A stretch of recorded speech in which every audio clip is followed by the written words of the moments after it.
Hello viewers, welcome to Miracle World YouTube channel. I am your Manusri. న్యాయ నిర్ణయం. శాంతిపురం అనే గ్రామంలో రామయ్య, భీమయ్య అనే ఇద్దరు రైతులు ఉండేవారు. ఇద్దరి పొలాలు పక్కపక్కనే ఉండేవి. ఇద్దరిలో రామయ్య పేదవాడే కాని చాలా మంచి వాడనే పేరుంది. భీమయ్య ధనికుడైనప్పటికీ ఎదుటివారి మేలు చూడలేని పరమస్వార్థపరుడు. ఒకరోజు రామయ్య తన పొలం దున్నుతూ తనకు, ఎన్నాళ్ళీ కష్టాలు, ఏ దేవుడైనా కరుణిస్తే బావుణ్ణు కదా అనుకోసాగాడు. అంతలో నాగలి కర్రుకు పెద్దరాయి అడ్డుపడి ఎడ్లు ఆగిపోయాయి. రామయ్య పలుగు తెచ్చి రాయిని తొలగించాడు. ఆ రాయి కింద ఒక పాత ఇనుపపెట్టె కనిపించింది. ఆ పెట్టెను తెరిచి చూస్తే పాతకాలపు బంగారు నగలు. రామయ్య ఆశ్చర్యానందాలతో దేవుడికి కృతజ్ఞతలు చెప్పుకున్నాడు. అదే సమయంలో అటుకేసి వచ్చిన పక్క పొలం భీమయ్య ఆ నగల పెట్టెను చూశాడు. రామయ్యకు పట్టిన అదృష్టాన్ని చూడగానే అతడి కడుపు మండిపోయింది.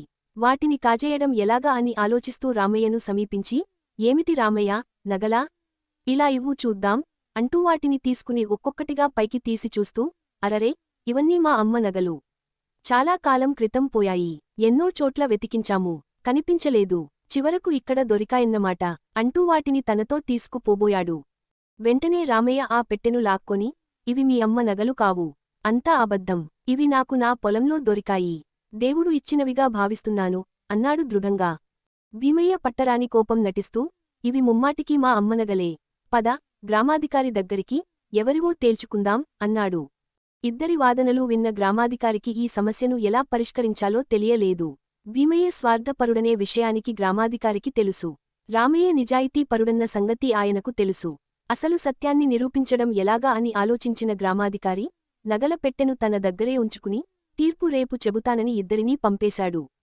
మరునాడు గ్రామాధికారి తీర్పు కోసం రామయ్య, భీమయ్య వచ్చారు. గ్రామాధికారి ఎలాంటి తీర్పునిస్తాడో చూద్దామని గ్రామ ప్రజలు కూడా రచ్చబండ వద్ద గుమిగూడారు. గ్రామాధికారి వచ్చి, పెట్టెను తెరిచి పరిశీలనగా చూస్తూ, మీ ఇద్దరి వాదనలు విన్న తర్వాత ఈ నగలు ఎవరికి చెందాలన్న విషయానికి గురించి అంటూ ఇంకా ఏదో చెప్పబోతూ గుర్రపుడెక్కల చప్పుడు వినిపించడంతో వెనక్కు తిరిగి చూశాడు. 2 గుర్రాలపై వచ్చిన రాజభటులు కిందికి దిగి, గ్రామాధికారిని సమీపించి, మహారాజుగారు, వేటకు వచ్చి, సమీప అరణ్యం వద్ద విడిది చేసి ఉన్నారు.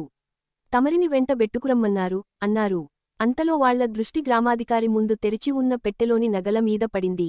వాళ్లు ఆశ్చర్యంతో ఆ నగలను చేతిలోకి తీసుకుని పరిశీలనగా చూసి, ఒకరి ముఖాలొకరు చూసుకుంటూ, ఇవి మహారాణిగారి ఆభరణాలు. కొంతకాలం క్రితం దొంగిలించబడ్డాయి. ఇవి మీకెక్కడివి అని అడిగారు. గ్రామాధికారి రామయ్య, భీమయ్యల తగవు గురించి చెప్పాడు. అంటే, ఇద్దరూ తోడు దొంగలన్న మాట. పదండి మహారాజుగారి దగ్గరికి అని గద్దించారు భటులు. భీమయ్య గడగడ వణుకుతూ గ్రామాధికారి కాళ్లపై బడి, అయ్యా, ఈ నగలతో నాకెలాంటి సంబంధమూ లేదు. ఇవి రామయ్యకు అతడి పొలంలో దొరికాయి. దుర్బుద్ధితో వాటిని కాజేయాలనుకున్నాను. నన్ను క్షమించి రక్షించండి అన్నాడు. భీమయ్య, నీ దుర్బుద్ధిని నీ నోటిగుండా బయట పెట్టించాలనే ఈ పథకం వేశాను. వీరు రాజభటులు కారు, నా మనుషులే. నీవికావని ఒప్పుకున్నావు కాబట్టి ఈ నగలను రామయ్యకు ఇస్తున్నాను. మంచివాణ్ణి వంచాలనుకున్న నీ దుర్బుద్ధికి 100 వరహాలు జరిమానా విధిస్తున్నాను. ఇక మీదటనైనా బుద్ధిగా మసలుకో అన్నాడు గ్రామాధికారి గంభీరంగా. For more videos, please like, share and subscribe to my channel and press the bell icon.